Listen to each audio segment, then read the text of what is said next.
सभी द्वितीय पीयूसी हिंदी विद्यार्थियों को स्वागत है।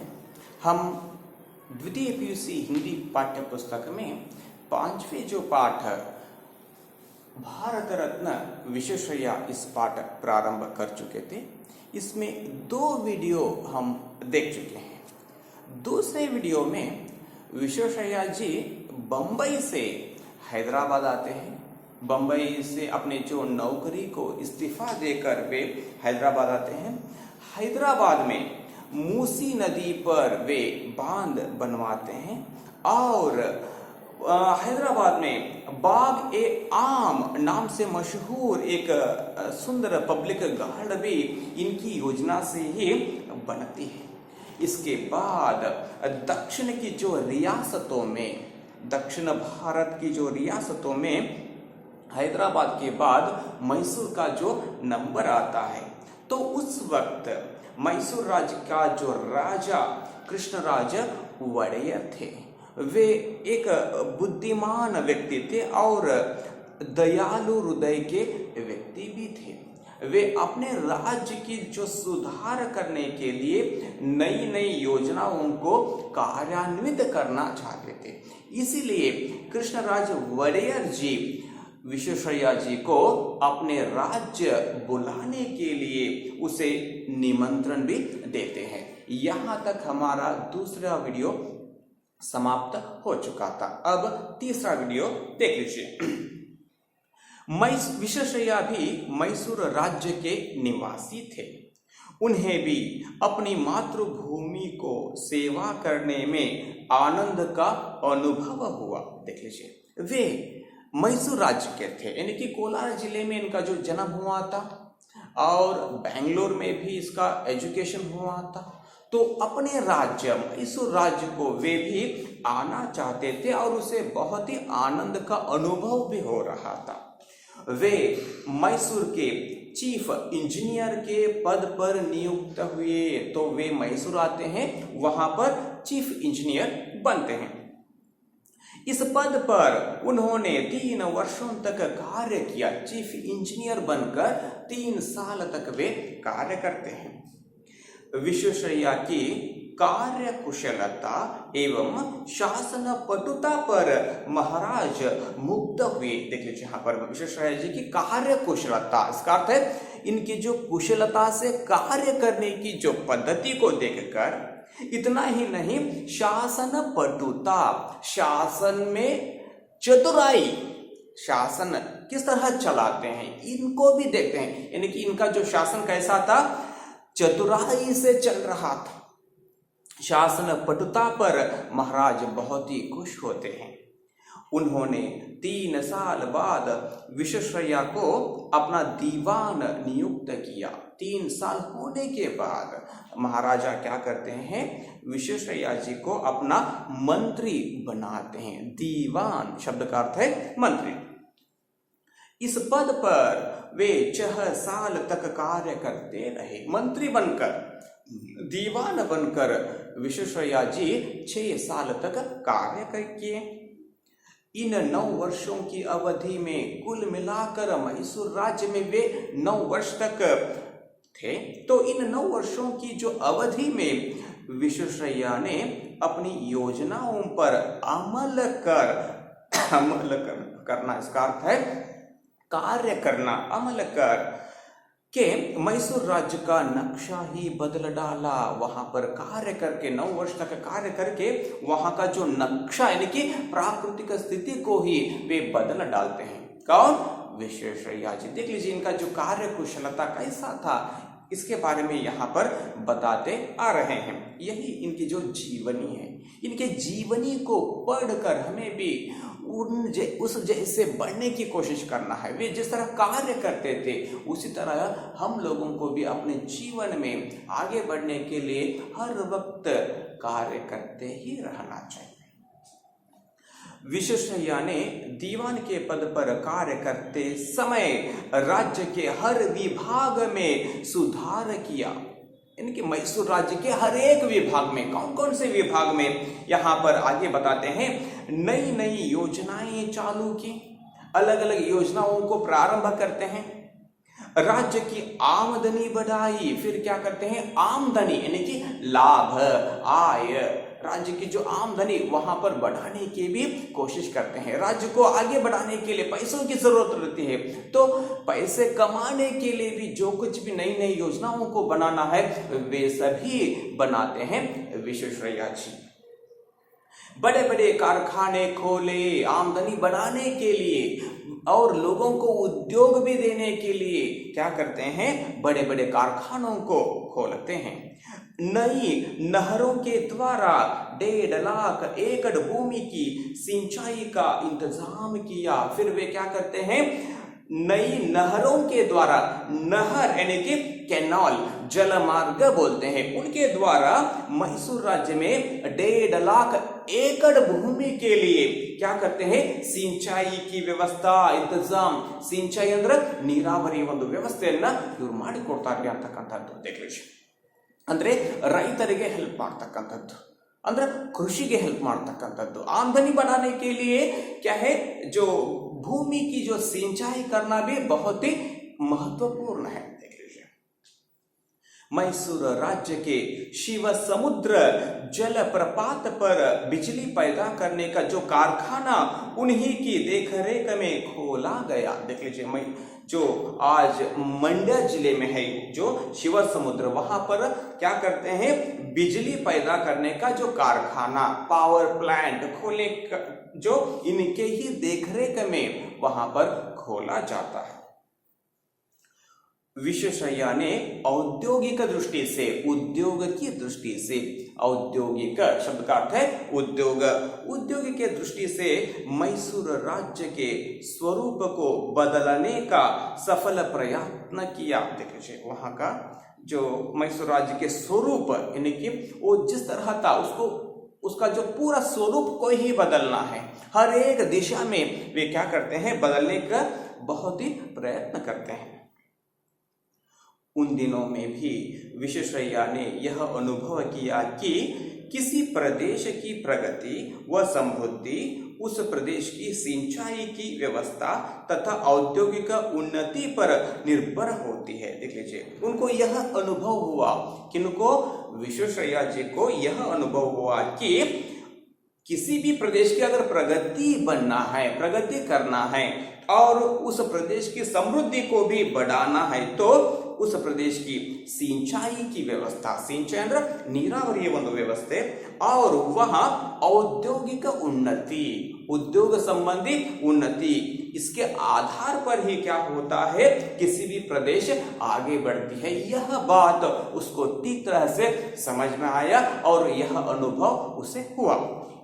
यही कारण है कि उन्होंने मैसूर राज्य में चंदन का तेल, देखिए सैंडल का जो चंदन अंदर सैंडल, चंदन का तेल, सीमेंट, साबुन, इस्पात तथा कागज के कारखाने खोले। अलग अलग कारखानों को यह खोलते हैं। प्रमुख रूप से यहाँ पर जो दिया गया है, मैसूर में चंदन का तेल का जो कारखाना खोलते हैं, उसके बाद सीमेंट के जो कारखाने खोलते हैं, साबुन के जो कारखाने खोलते हैं। ಮೈಸೂರು ಸ್ಯಾಂಡಲ್ ಅಂತ ನೀವೆಲ್ಲ ಹೇಳ್ತಾರಲ್ಲ, ಅದು ಇವರೇ ಒಂದು ಪ್ರಾರಂಭ ಮಾಡಿದ್ದು। इस्पात यानी कि स्टील कारखाने तथा कागज के कारखाने इनके ही देखरेख में खोले गए। इसके बाद भद्रावती में स्थापित इस्पात का कारखाना उन्हीं के पर्यवेक्षण में निर्मित हुआ, जो भद्रावती में आज भी है। तो इन कौन सी जो कारखाना, इस्पात यानी कि स्टील कारखाना, इनके ही पर्यवेक्षण में, पर्यवेक्षण शब्द का अर्थ है देखभाल में निर्मित हुआ है। देख लीजिए नेक्स्ट, मैसूर राज्य के विकास में देख लीजिए यहाँ पर क्या बताया जा रहा है, मैसूर राज्य के जो विकास में इनका योगदान, किनका, विश्वेश्वरैया जी के जो योगदान क्या है उनके बारे में यहाँ पर लेखक लिखते आ रहे हैं। मैसूर राज्य के विकास में विश्वेश्वरैया के प्रमुख कार्य 3 कहे जा सकते हैं। कौन कौन से? उनमें प्रमुख है कावेरी पर बांध, मेन प्रमुख रूप से क्या है, कावेरी पर, कावेरी नदी पर बांध बनना। देख लीजिए, देख लीजिए यहां पर यह ಬಾಂಧ ಕೃಷ್ಣರಾಜ ಸಾಗರ ನಾಮ ಸೆ ಮಶಹೂರ್ ಹೈ. ಈ ಒಂದು ಡ್ಯಾಮ್ ಅಂತಕ್ಕಂಥದ್ದು ಕೃಷ್ಣರಾಜ ಸಾಗರ ಅಂತಕ್ಕಂಥ ಹೆಸರಿನಿಂದ ಅತ್ಯಂತ ಸುಪ್ರಸಿದ್ಧಿಯನ್ನು ಪಡೆದುಕೊಂಡಿದೆ ಅಂತಕ್ಕಂಥ ಮಾತು.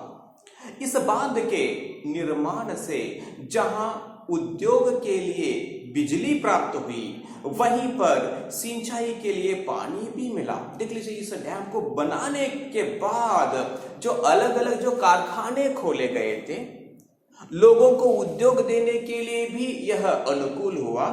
इतना ही नहीं, अलग अलग कारखानों के लिए, उद्योगों के लिए बिजली भी इन लोगों को प्राप्त होती है. इतना ही नहीं, जो मैसूर जिले में या आसपास के जो जिले में जितने भी जो भूमि है, कृषि भूमि है, उनके लिए सिंचाई के लिए और पीने के लिए पानी भी मिलता है. मैसूर राज्य के विकास में कृष्णराज सागर का प्रमुख स्थान है. जो मैसूर राज्य आगे बढ़ने के लिए प्रमुख रूप से क्या है, कृष्णराज सागर अत्यंत प्रमुख स्थान पाया गया है, क्योंकि भारत में यह बांध अपने ढंग का पहला था. अपने ढंग का भारत में ही बनाया गया जो फर्स्ट डैम था, यह अपने ढंग का फर्स्ट डैम था. इसका जो पूरा श्रेय श्री ವಿಶ್ವೇಶ್ವರಯ್ಯ को ಪ್ರಾಪ್ತ है. ಇದರ ಒಂದು ಶ್ರೇಯಸ್ಸು ಯಾರಿಗೆ ಸಿಕ್ಕಿದೆ, ವಿಶ್ವೇಶ್ವರಯ್ಯ ಅವರಿಗೆ ಸಿಕ್ಕಿದೆ ಅಂತಕ್ಕಂಥ ಮಾತು. इस बांध को देखने के लिए दूर दूर से लोग आते और इसके बनाने वाले की तारीफ करते थकते न थे. देख लीजिए, इसको देखने के लिए, इस बांध को देखने के लिए, इस जो प्रदेश को देखने के लिए बहुत दूर दूर से लोग वहां पर आज भी आते हैं और इनको जो बनाने वाले विश्वेश्वरैया जी को प्रशंसा करते ही रहते हैं. मैसूर को वास्तव में इंद्रपुरी बनाने का श्रेय विश्वेश्वरैया जी को प्राप्त है. मैसूर जो राज्य को, मैसूर को इंद्रपुरी, इंद्र का जो नगर, अत्यंत सुंदर नगर बनाने का जो श्रेय ಯಾರಿಗೆ ಸಿಗುತ್ತೆ ಅಂದ್ರೆ ಅದು ವಿಶ್ವೇಶ್ವರಯ್ಯ ಅವರಿಗೆ ಅಂತಕ್ಕಂಥದ್ದು. नगर को सुंदर बनाने की दिशा में वृंदावन उद्यान उन्हीं की योजना का सुंदर परिणाम है. मैसूर राज्य को, मैसूर को सुंदर बनाने के लिए वे फिर क्या करते हैं, वृंदावन नामक एक उद्यान को भी वहां पर बनाते हैं. वह नंदनवन माना जाता है. भारत के सुंदर उद्यानों में से यह एक है. भारत में जितने भी सुंदर उद्यान है उनमें से यह भी एक है. दीवान के पद पर काम करते श्री विश्वेश्वरैया ने मैसूर की शासन व्यवस्था में भी कई सुधार किए. देख लीजिए, मैसूर के जो दीवान बने थे तो उस वक्त और कुछ काम करते हैं. कौन सा काम? ಶಾಸನ ವ್ಯವಸ್ಥೆ ಅಂದ್ರೆ ಆಳ್ವಿಕೆಯ ಒಂದು ವ್ಯವಸ್ಥೆಯಲ್ಲಿ ಸಹ ಇವರು ಬಹಳಷ್ಟು ಬದಲಾವಣೆಗಳನ್ನ ತರ್ತಾರೆ ಅಂತಕ್ಕಂಥದ್ದು. ಮೇನ್ यहाँ पर पंचायतों की व्यवस्था की. देख लीजिए, पंचायತಿಗಳ ಒಂದು ವ್ಯವಸ್ಥೆಯನ್ನ ಇವರು ಮಾಡ್ತಾರೆ.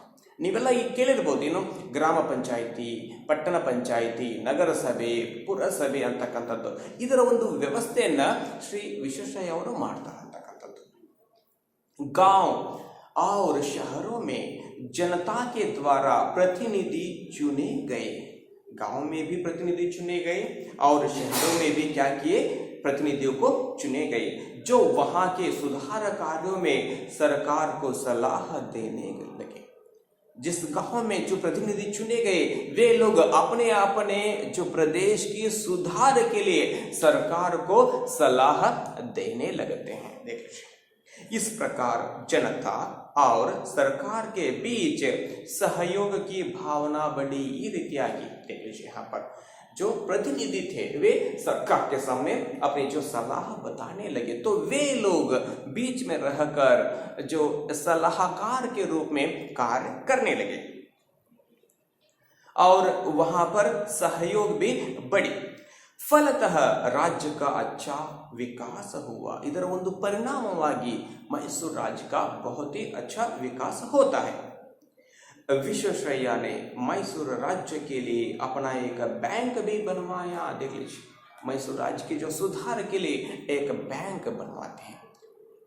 ಯಾವ ಬ್ಯಾಂಕು ಅಂತ ನಿಮಗೆಲ್ಲ ಗೊತ್ತಿರಬಹುದು, ಮೈಸೂರು ಬ್ಯಾಂಕ್ ಅಂತಕ್ಕಂಥ ಸ್ಟೇಟ್ ಬ್ಯಾಂಕ್ ಆಫ್ ಮೈಸೂರು. ಈಗ ಅದನ್ನು ಸ್ಟೇಟ್ ಬ್ಯಾಂಕ್ ಆಫ್ ಮೈಸೂರು ಬ್ಯಾಂಕನ್ನು ಸ್ಟೇಟ್ ಬ್ಯಾಂಕ್ ಆಫ್ ಇಂಡಿಯಾದೊಂದಿಗೆ ಇತ್ತಿತ್ತಲಾಗಿ ಮರ್ಜ್ ಮಾಡಿಬಿಟ್ರೆ. ओके।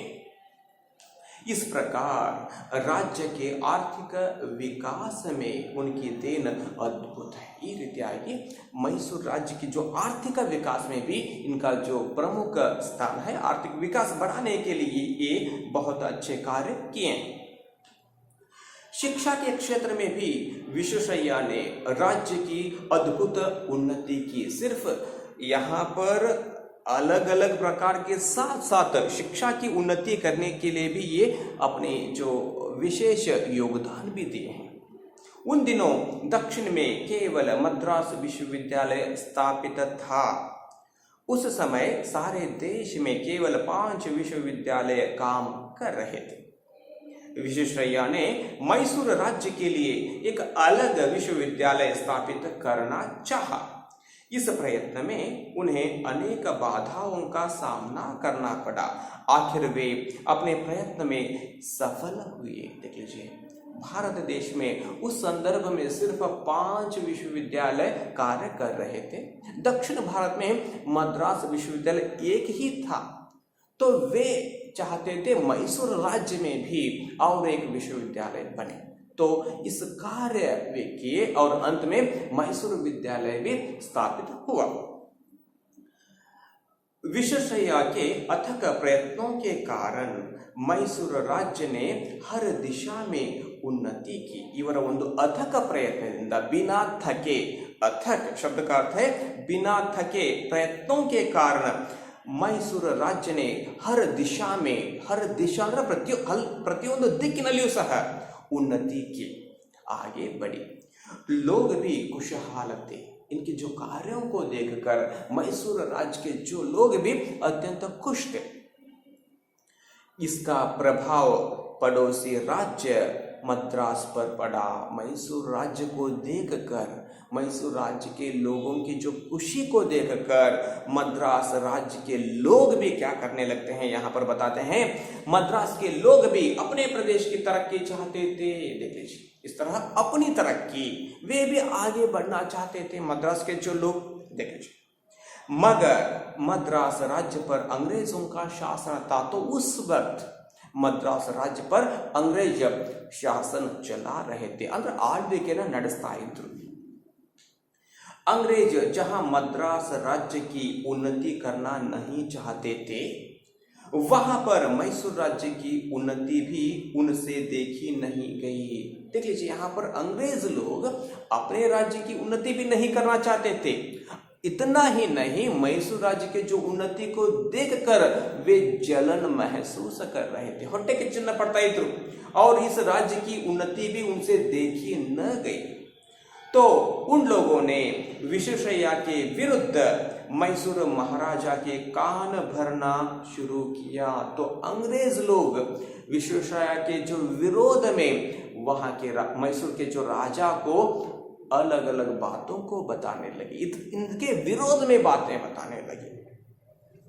ऐसी दशा में विश्वेश्वरैया ने वहां पर काम करना अपनी शान के विरुद्ध समझा और 1918 ईस्वी में उन्होंने अपने पद से इस्तीफा दे दिया। ಈ ಒಂದು ಪರಿಸ್ಥಿತಿ ಒಳಗ मैसूर राज्य में काम करना वे नहीं चाहते थे और वे अपनी शान के विरुद्ध, अपने गौरव के विरुद्ध समझा इन परिस्थितियों में काम करना। तो इसलिए वे 1918 ईस्वी में अपने पद से, कौन से पद से, दीवान के जो पद से इस्तीफा दे देते हैं। इस्तीफा यानी कि रिजाइन दे देते हैं। यहाँ पर आज तीसरे वीडियो को समाप्त करेंगे। अगले वीडियो में इस पाठ को कंटिन्यू करेंगे। सभी लोग ठीक तरह से वीडियो को देखिए और पाठ को पढ़िए। यह जो पाठ बहुत ही आसान है। इस पाठ से आपको परीक्षा में 4 अंक के प्रश्न आते हैं। 3 अंक का एक प्रश्न और 1 अंक का एक प्रश्न कंपल्सरी आते हैं। बहुत ही आसान पाठ है, ठीक तरह से पढ़िए। ओके, धन्यवाद।